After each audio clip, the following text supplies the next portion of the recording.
Patayin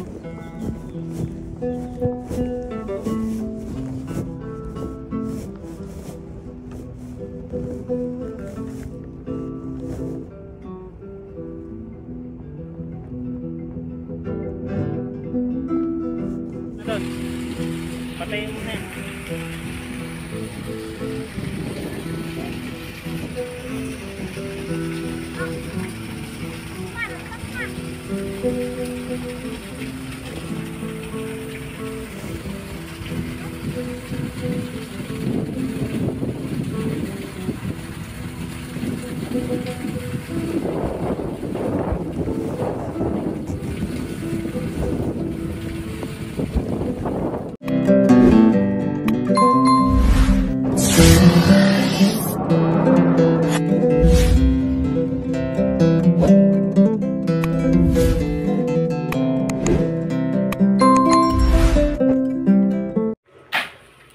Good morning!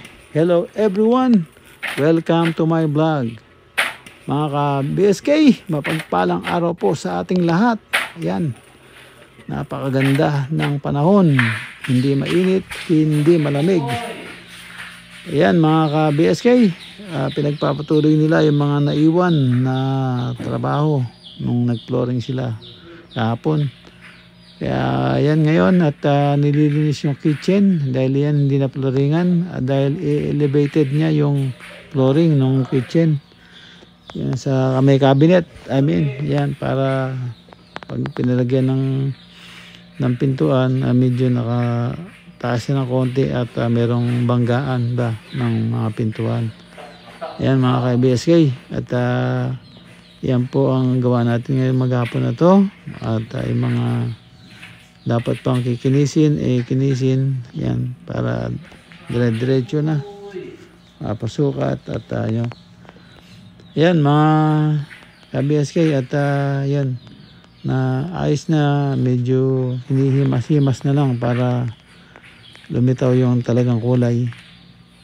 Yan si Manong Victor.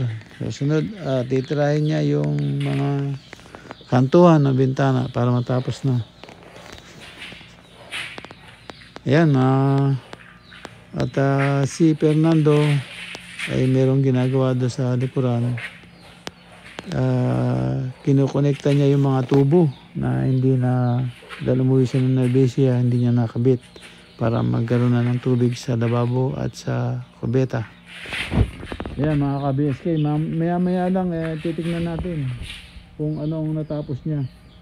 At titignan din natin kung nagwo-work, kung tumutulo yung mga gripong kinonekta, at tingnan din natin kung merong mga tumatagas. Ayan naman si Manong at naghahalo para doon sa asin, ang tawag dito sa kakantuhan yung mga bintana. Naghahalo sa mga halo para dapat kinisin dapat kinisin na para matapos na ito makasakatan ng bintana at makapagpintura na rin. Yan mga ka-BSK inaunti-unti na yung mga bintana kaya makinis na. Yan tapos yan yung mga bintana yan lahat yan definition na at tapos ilalagay niya yung pintuan lalagay niya ng mga bisagra para yung pintuan kasi Georgian pa lang nakalagay door dyan ang nakalagay pa lang wala pa yung pinto so pinakabit pa lang. So yan, pagkatapos yan mga ka-BSK natitirahan na yung pintuan. A few moments later. Ay nako, yan mga ka-BSK nagkamali at parang nawala siya sa focus, nagkamali siya ng sukat iba yung iniisip niya na size ng pintuan. Yan, hindi niya sinukat yung mismong pintuan kung gaano kalapad. Kaya ayan, nako, maigsi yung door jam na ilagay yung sa taas. Ayan o, kung titignan nyo, yung pintuan mismo hindi siya lalapat. Ayan, yan ang nangyari. Ayan, yun nga, gusto ang gawin ni Manong Victor, iduduktong niya. Duduktungan niya. At lalagyan niya ng stick weld. Pero later on, bubuka rin yun eh. At saka may pamahiin na hindi pwedeng pagkamali sa ano ba yung tawag doon? Hamba ng pintuan, iduduktungan mo. Hindi, kailangan solid yun. Oo, kaya maghahanap kami ng mabibiling door jam uli para mapalitan yun. At ayan naman si Fernando at ini-installasyon niya yung tubo para magkaroon access ng tubig.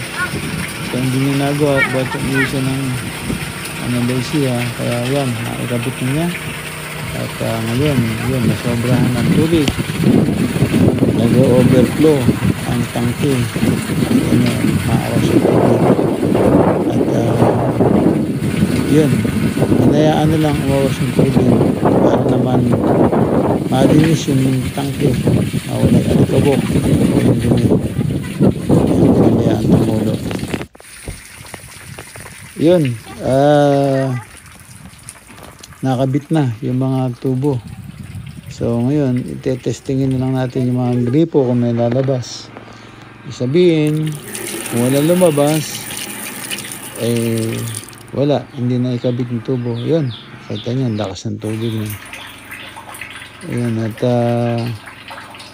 yung sa kabeta naman, kung tumutuloy yung gripo, ayan, tingnan natin.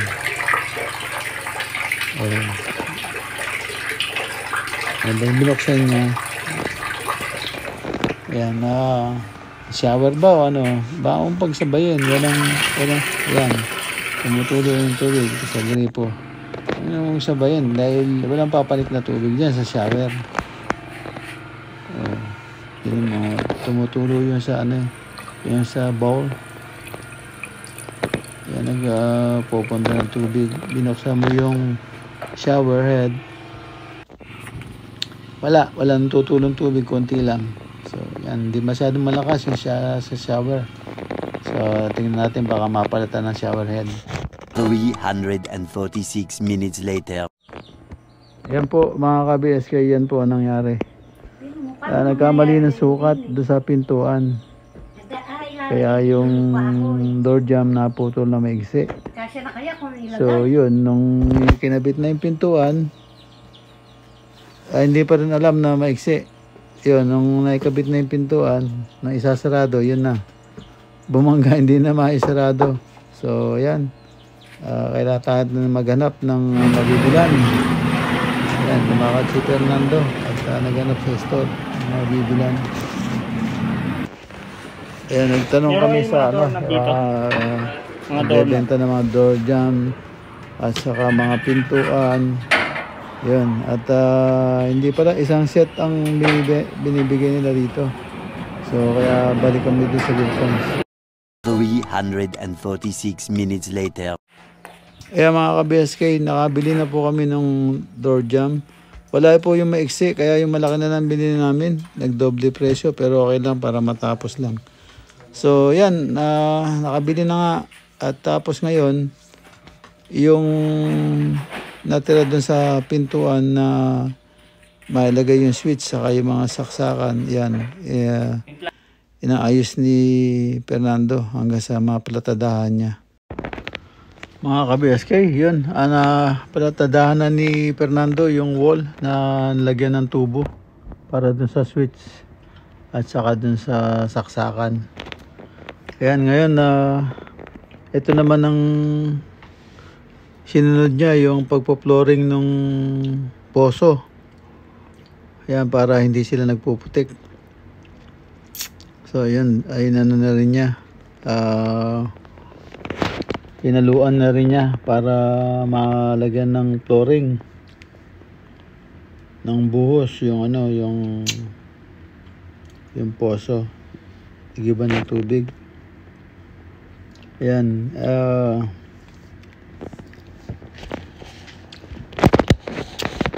actually hindi sila nakapag-video nung ginagawa niya. Wala nag-video. So ako lang yung nag-video nito. Kaya hindi siya full screen dahil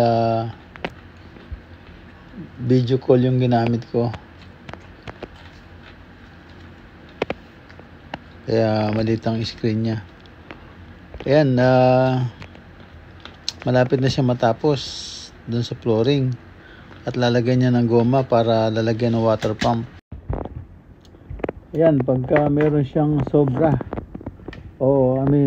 sinabay niya na sa halo yung pagbuhos niya ng pundasyon ng poste, yung kakabitan ng CCTV saka ng kuryente. Ayan, kaya doon na siya kukuha ng halo niya para mabuhusan yung tubo. Kasi pag ibabaon mo lang ng ganyan, minsan kakalawangin agad. Yung pag nakabaon sa simento, hindi na makakalawangin yun.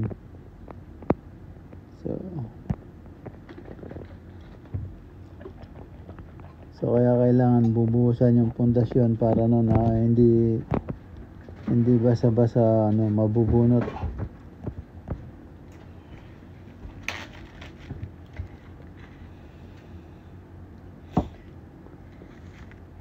Ayan, kaya pagkatapos ng flooring, tapos na rin yung yung pundasyon ng tubo. So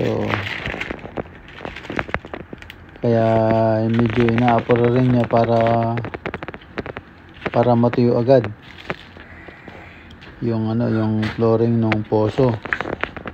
Dahil wala silang igiban na tubig. So ngayon, ginagawa naman niya, nilalagyan niya ng yung tubo. Weldingan niya ng parang X, para ibabaon yung tubo at sisimentuhan. Yan ang gagawin poste ng kuryente at ilalagay yung isang CCTV para makita yung yung sa may paikot sa kabahayan. Yan, dyan lalagay yung poste malapit sa poso. So dyan niya itatayo. Kaya yan, bine-weldingan niya. Ayan, tapos yan, may hukay na rin at ibabaon na lang yan, lalagyan ng semento. Yan, kasi sisimentohan din niya yung flooring mismo ng ating poso para hindi magputik, para mailagay ng maayos yung water pump. Ayan nasimentohan na niya at nilagay na rin yung gulong patungan ng water pump. Ayan. At yung tubo na nababaon niya, ayan, naibaon na niya. Ayan na po ang itsura. Ayan po, CCTV po yun sa taas. Ayan, natapos naman po ang ating maghapon. Maraming salamat po sa panonood. At ingat-ingat po kayo kung saan man po kayo naroon. At ayan, nakatapos na naman po kami ng maghapon. Ayan, maraming salamat sa inyong lahat at sa tiwala sa panonood. Kaya ayan po yung CCTV na itayo na po. Maraming salamat po. Ingat po and God bless. Bye-bye.